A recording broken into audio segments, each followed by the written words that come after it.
उत्तर प्रदेश बलिया जिले के पास एक छोटा सा गांव भैरवपुर। भैरवपुर गांव अपने आप में बहुत ही शांत और पुराना गांव है। यहाँ ज्यादातर लोग खेती बाड़ी करके ही गुजर बसर करते हैं। गांव के बीचों बीच एक बहुत पुरानी हवेली है जिसे लोग बरगद वाली हवेली कहते हैं।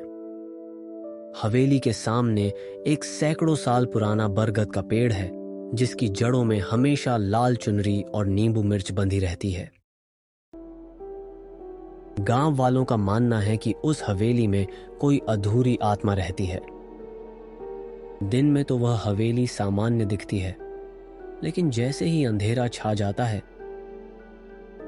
लोग वहां से गुजरना भी छोड़ देते हैं।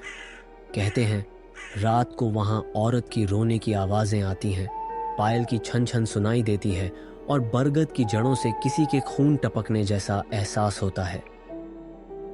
यह कहानी है राजू की, जो गांव का ही एक युवक था। राजू ने इन सब बातों को अंधविश्वास मानकर मजाक उड़ाया। एक दिन गांव के मेले से लौटते वक्त उसके दोस्तों ने उसे चुनौती दी। अगर तू इतना ही बहादुर है तो आज रात 12 बजे उस हवेली के बरगद के पेड़ के नीचे बैठकर दिखा। राजू ने चुनौती स्वीकार कर ली। रात को 12 बजे वह अकेले टॉर्च और लाठी लेकर हवेली पहुंच गया। शुरू में सब सामान्य लगा, लेकिन जैसे ही घड़ी ने 12 बजाए अचानक हवेली के टूटे दरवाजे अपने आप हिलने लगे। बरगद की जड़ों में किसी के कराहने की आवाज आई। राजू ने हिम्मत करके वहां बैठना जारी रखा। तभी अचानक उसे किसी लड़की की पायल की आवाज सुनाई दी। टॉर्च घुमाई तो कुछ नहीं दिखा। पीछे से किसी ने फुसफुसाकर उसका नाम लिया, राजू। राजू ने मुड़कर देखा तो सफेद साड़ी में एक औरत खड़ी थी जिसका चेहरा ढका हुआ था। वह धीरे धीरे उसके करीब आने लगी। राजू ने हिम्मत करके पूछा, कौन हो तुम? औरत ने धीरे से चेहरा उठाया। उसका चेहरा बिल्कुल जला हुआ था और आंखें लाल आग की तरह चमक रही थीं।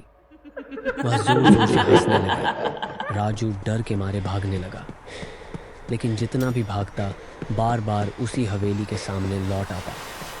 उसे समझ आया कि वह उसी आत्मा के चक्रव्यूह में फंस चुका है। अचानक उसे याद आया कि उसकी माँ ने घर से निकलते वक्त उसकी जेब में तुलसी की माला रखी थी।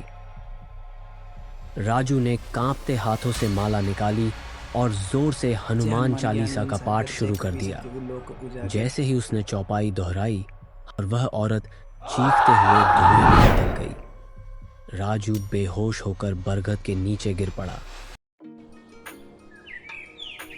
उस दिन के बाद से राजू ने कभी हवेली की तरफ मुड़कर भी नहीं देखा, लेकिन कहते हैं आधी रात को आज भी वहां पायल की आवाज गूंजती है।